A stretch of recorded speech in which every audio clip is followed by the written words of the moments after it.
तुषारहार धवला या शुभ्रवस्त्रावृता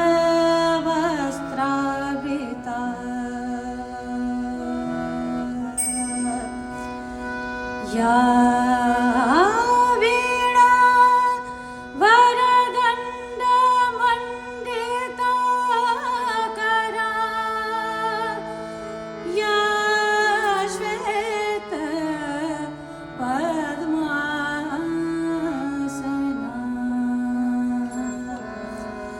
या ब्रह्माच्युत शंकर प्रभृतिर्देव्यै सदा वन्दिता सा मां पातु सरस्वती भगवती निशेषजाड्यापहा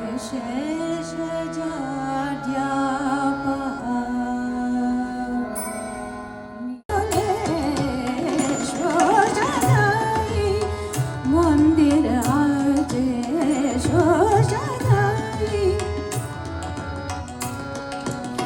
फूलहार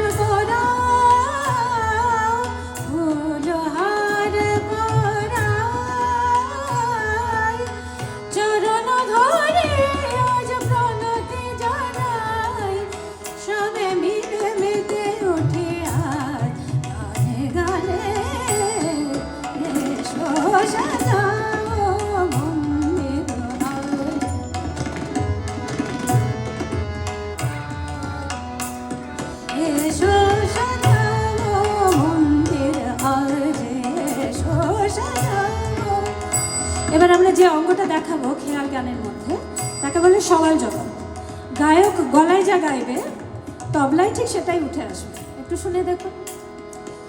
এসো সাজাও মন্দির আজ এসো সাজাও দাদা নিনি সাজা গাবে সাজা গাগা মামা দাদা গাগা মামা দাদা নিনি মামা দাদা নিনি সাজা Sani saga magare sani sani sani sani da magare sani sani da magare da magare sani saga magare sani sani sani sani da magare sani sani da magare magare sani saga magare sani sani sani sani sani sani sani sani da magare da magare sa sa magare sa sa magare sa magare sa sa magare sa sa magare sa magare sa sa magare sa sa magare sa sa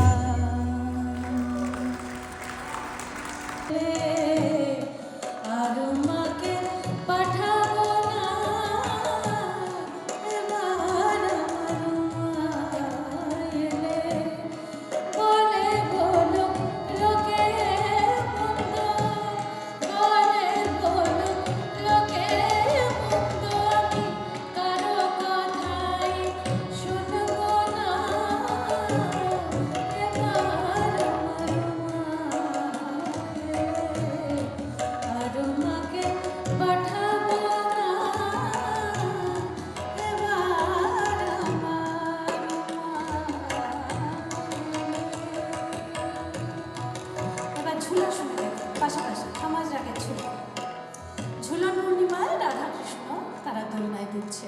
উত্তর ভারতীয় ধারা, এটি উত্তর ভারতীয় সঙ্গীতের ধারা।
গাইছি। আসলে এই ঝুলা গাইতে অন্তত 15 মিনিট সময় লাগে, সব অঙ্গ দেখিয়ে যদি গাইতে যায়।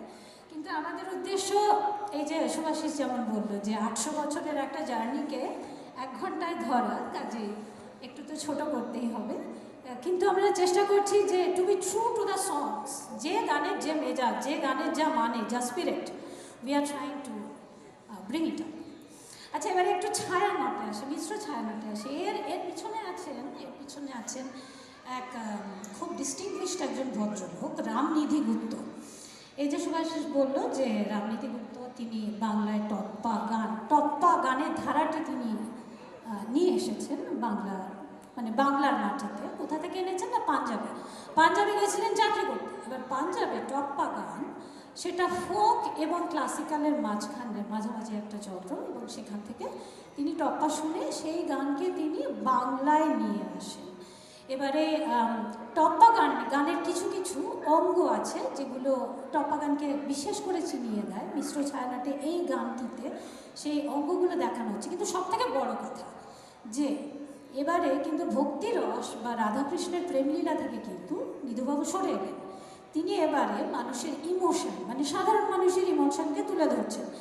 এক প্রেমিকা, এক দ্বৈতা, সে বলছে আমি তাকে ভালোবাসবো, কিন্তু লুকিয়ে ভালোবাসবো, ওকে জানতে দেবো না। কারণ জানলে কি করবে, জানলে ও আমার মনটা নিয়ে পালিয়ে যাবে বা প্রাণটা নিয়ে পালিয়ে যাবে, আর প্রাণ ফেরত দেবে না। কিন্তু কাজে আমি তাকে লুকিয়ে ভালোবাসবো, লুকিয়ে ভালোবাসবো তারে, জানতে দিব না, লুকিয়ে ভালোবাসবো তারে, জানতে দিব না, জানলে পরে প্রাণ নেবে সে, জানলে পরে প্রাণ নেবে সে, প্রাণ তো দিবে না, লুকিয়ে ভালোবাসবো তারে, জানতে দিব না।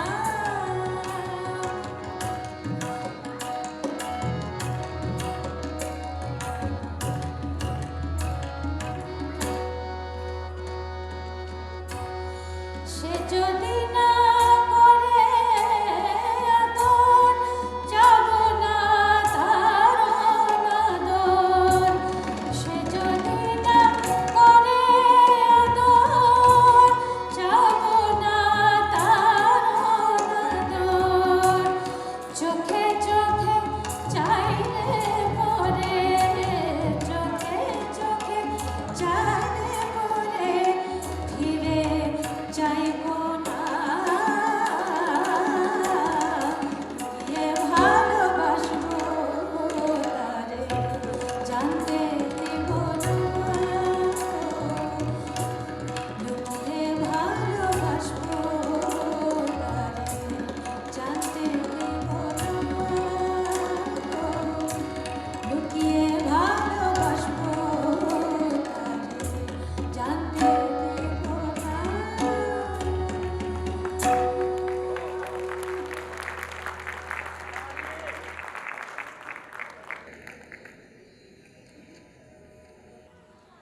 এটা কি ভালো লাগছে? স্বস্তির নিঃশ্বাস ফেললাম। মানে সুভাষিস খেয়াল গানটার আগে যতবার মানে সে নাক কান বলেছে, আমার দেখে মনে হচ্ছিল যে খেয়াল গান শুনবেন তো আপনারা। আচ্ছা, এইবারে আসি 1800 থেকে 1900 সালে গিয়ে এলাম। এইবারে আসছে একটা জনরা, যার নাম ঠুমরি। মন কি মানে বাঁশি শুনে, বাঁশিতে মন উদাসী, ওই গো দাসী কারণে, যাব করি মনে, মন কি মানে বাঁশি শুনে, বাঁশিতে ওই উদাসী, ওই গো দাসী শ্রীচরণে, যাব না করি মনে। দুটো উল্লেখযোগ্য বদল দেখুন এখানে। কোমল স্বর আসছে, শুদ্ধ স্বর ঝিঝিট খাম্বাজের জায়গায় চলে আসছে ভৈরবের মিশ্র কোমল স্বর মানে মাইনর কর্ড। এই মাইনর কর্ড যখনই আসে তখন কিন্তু একটা অন্যরকমের ইমোশন চলে আসে। আর ঠুমরি গানে এই মাইনর কর্ডের ব্যবহার খুব বেশি, কারণ ইমোশনটা ফুটিয়ে তুলতে মাইনর কর্ড খুব কাজে লাগে। তো আমরা এবারে যে গানটায় যাব সেই গান একেবারে লেজেন্ডারি। তার কারণ আমাদের বিশ্ববিখ্যাত পরিচালক সত্যজিৎ রায় যখন তার সিনেমা বানালেন, তার অনুরোধে জীবনে ওই একটিবার বেগম আক্তারি বাই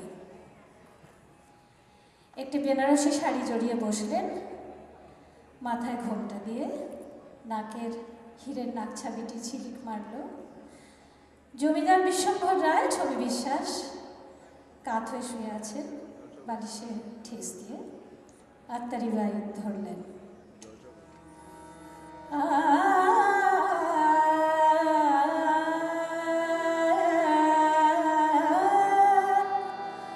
ভর ভর আই, ভর ভর আই মোরে আখিয়া পিয়া বিনা, ভর ভর আই, ভর ভর আই মোরে আখিয়া পিয়া বিনা, ভর ভর আই, ভর ভর আই, ভর ভর আই, ভর ভর আই, ভর ভর আই মোরে আখিয়া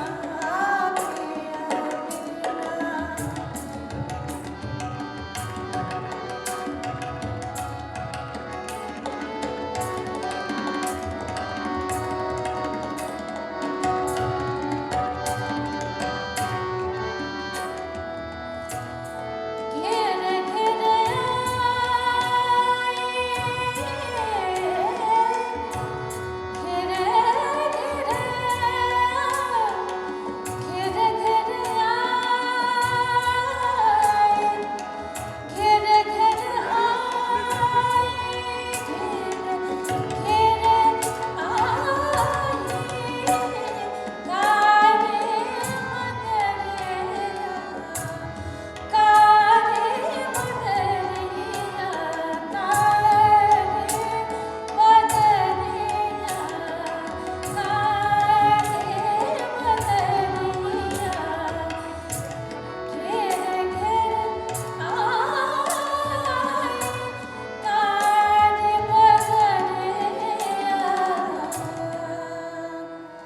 धड़कन लागी,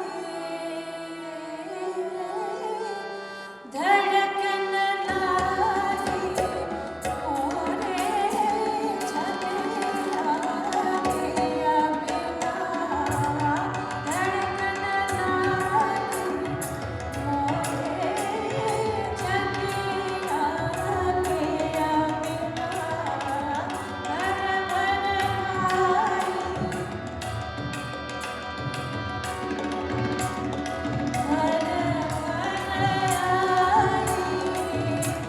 भर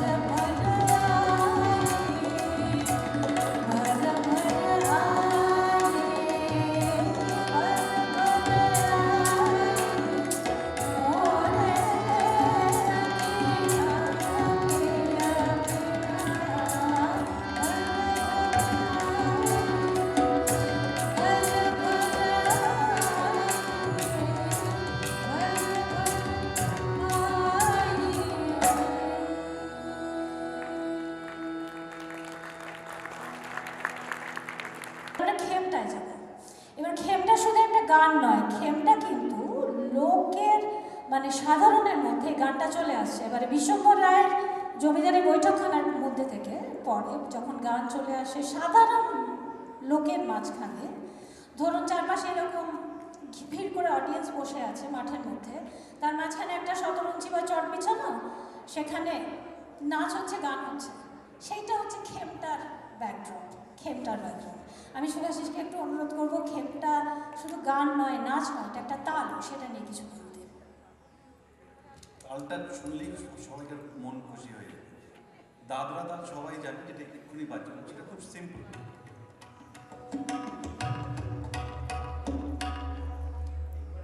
খেমটা হলো যখন, তখন হলো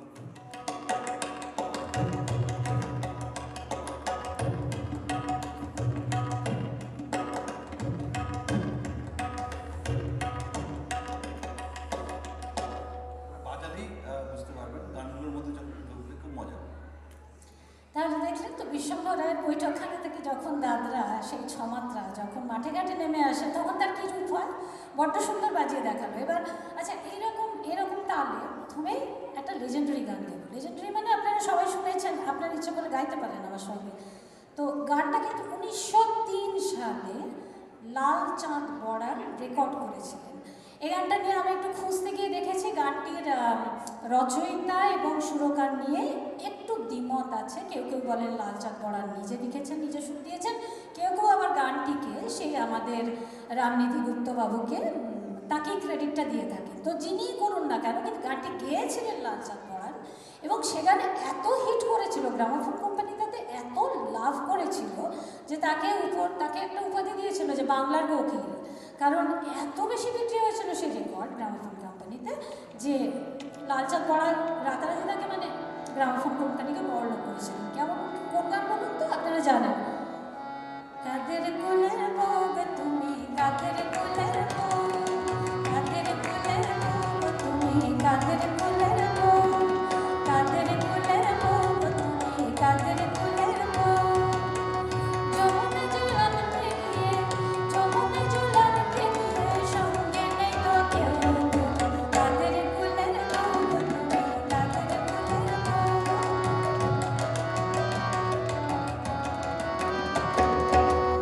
যাচ্ছ এখন হেসে হেসে, কাঁদতে হবে অবশেষে, যাচ্ছ এখন হেসে হেসে, কাঁদতে হবে অবশেষে। কলসি তোমার যাবে ভেসে, লাগলে প্রেমের ঢেউ তুমি, কাদের কোলের বউ তুমি, কাদের কোলের বউ। যমুনা জলান্তে গিয়ে, যমুনায় জলান্তে গিয়ে, সঙ্গে নেই তো কেউ তুমি, কাদের কোলের বউ তুমি, কাদের কোলের বউ, কাদের কোলের বউ তুমি, কাদের কোলের বউ।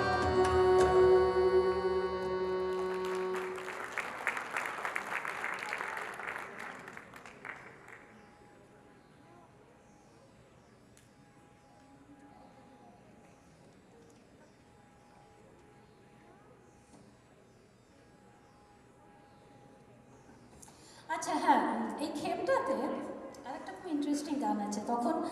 তখন আসলে এই কথাগুলো লোক সংস্কৃতিতে, দেখুন কি বলছে, যা এমনিতেই তো আবার সে উমার প্রসঙ্গে ফেরত যাচ্ছে। মা দুর্গা, উমা আমাদের ঘরের মেয়ে। মা মেনকা উমাকে দেখে বলছেন যে, হ্যাঁ রে, তুই এত গয়না কোথেকে পেলি রে, প্রশ্ন করছেন।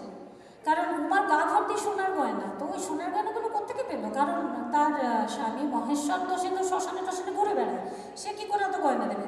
তবে শেষকালে গানের শেষে গিয়ে, না আমি জানি না গানটা শেষ পর্যন্ত গাইবার সময় থাকবে কিনা, কিন্তু গানের শেষে গিয়ে গভীর সন্দেহ প্রকাশ করছেন মা মেনকা যে গয়নার আসল নকল যায় না চেনা, বোধ হয় ওসব কেমিক্যালি। তো সেই গানটা একটুখানি শোনাই। এত গয়না বেটি কোথায় পেলি, গয়না বেটি কোথায় পেলি, গয়না বেটি কোথায় পেলি, গয়না। সিংহের উপর ধিঙ্কি হয়ে, সিংহের উপর ধিঙ্কি হয়ে, বাপের বাড়ি চলে এলি, এত গয়না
আমি বিষ্ণুপুর ঘরানার ছাত্রী। আমার গুরু অমিয় রঞ্জন বন্দ্যোপাধ্যায়, তিনি বিষ্ণুপুর ঘরানার ধারক। মুরলি ধুন শুনি রে মায়ে, মুরলি ধুন শুনি রে মায়ে, যমুনা তীর তব সুহাব তন मन जोबन सोहि गाई, मुरली धुन सुनी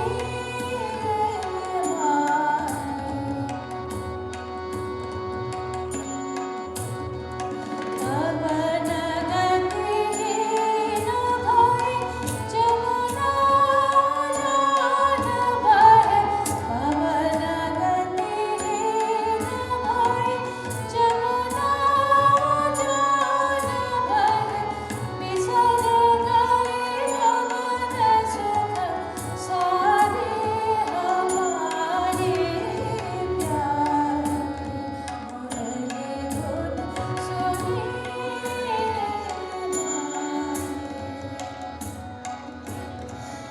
चरण ध्वनि सुनी तब नाथ, চরণ ধরি শুনি তব নাম, জীবন তীরে গতি ঘর, নির্জনে কত মধু শুনে, চরণ ধরি শুনি তব নাম।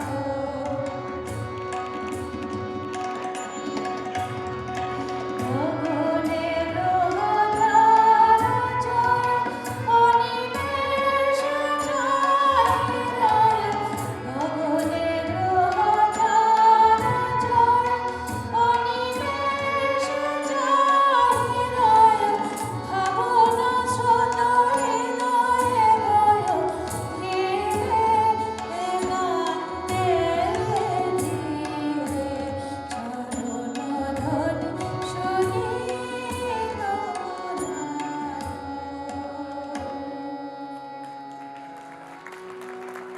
প্রথমটি বিষ্ণুপুর ঘরের ধ্রুপদ। গলি দিয়ে চলে যায়, গলি দিয়ে চলে যায়, লুটিয়ে রূপলি শাড়ি, যোজনা করেছে আরে, আসে না আমার বাড়ি, যোজনা করেছে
শেষ করে দিয়ে সেটা হচ্ছে এখনকার একটা খুবই খুবই ফেমাস গান হীরা মন্ডিত থেকে হয়েছে, যেটা সঞ্জয় লীলা বানসালি করেছে, সাকালাবালা।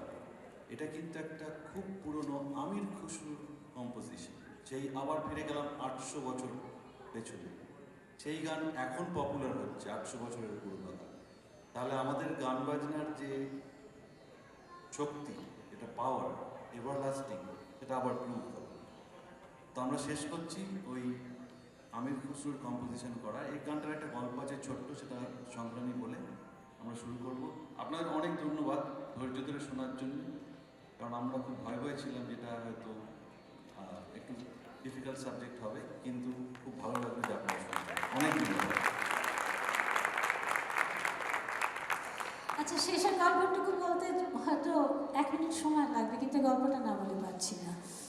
আমির খুসরো, যাকে আমরা প্রথম খেয়ালের জনক, তিনি একজন সুফি ছিলেন, পারস্য দেশ থেকে এসেছিলেন এবং তিনি আমাদের আধুনিক খেয়ালের জনক। আমির খুসরোর মেন্টর ছিলেন নিজামুদ্দিন আউলিয়া। আপনারা যারা দিল্লিবাসী বা দিল্লিতে যারা গেছেন, তারা নিজামুদ্দিন আউলিয়ার শ্রাইন বা মানে সমাধির সঙ্গে নিশ্চয়ই পরিচিত। তো আমির খুসরো দিল্লিতে একদিন যাচ্ছেন, তখন সবে এরকম ফেব্রুয়ারি মাস, গরম, শীত কেটে গেছে, আস্তে আস্তে গরম পড়তে শুরু করেছে। তিনি দেখলেন দিল্লির রাস্তায় ছেলে এবং মেয়েরা তারা হলুদ রঙের পোশাক পরে হাতে হলুদ ফুল নিয়ে যাচ্ছে। তো আমির খুসরো তখন সবে দিল্লিতে এসেছেন, খুব অবাক লাগলো। তিনি জিজ্ঞেস করলেন যে কেন? তখন তারা বললেন যে এখন বসন্ত পঞ্চমী, আমরা বসন্ত পঞ্চমীতে দেবতাকে আমরা হলুদ ফুল দিয়ে পুজো করি। সেই জিনিসটা আমির খুসরো খুব ভালো লাগলো। তিনি পাশের সর্ষে ক্ষেত থেকে, ওগুলো ছিল হলুদ ফুলগুলো ছিল সর্ষে ফুল, তা তিনি পাশের সর্ষে ক্ষেত থেকে একগোছা সর্ষে ফুল নিয়ে তিনি চললেন তার মেন্টর নিজামুদ্দিন আউলিয়ার কাছে। নিজামুদ্দিনের তখন খুব মন খারাপ, তার ভাইপো মারা গেছে। তো সেই হলুদ ফুলগুলো দেখে তার মন ভালো হলো। আর যাওয়ার সময় আমির খুসরো যখন যাচ্ছিলেন নিজামুদ্দিনের কাছে, তখন তিনি এই বন্দিশটি রচনা করেন। এটি বাহার রাগের একটি বন্দিশ। আমরা মানে প্রথাগতভাবে এই বন্দিশের তালিম পেয়েছি, তারপর তো বন্দিশটি জনপ্রিয় হয়েছে সঞ্জয় লীলা বানসালির হাত ধরে। কিন্তু এটি হচ্ছে হলুদ ফুলের গান, হলুদ পোশাকের গান, আর এতে নিজামুদ্দিনের মন ভালো করার উপাদান আছে। নিজামুদ্দিনকে দরওয়াজে পর আমির খুসরো গেলেন হলুদ ফুল নিয়ে। তাহলে সেই গান দিয়ে আজকে শেষ করি।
অনেক ধন্যবাদ শোনার জন্য আর আমাদের এত ভালো তুষার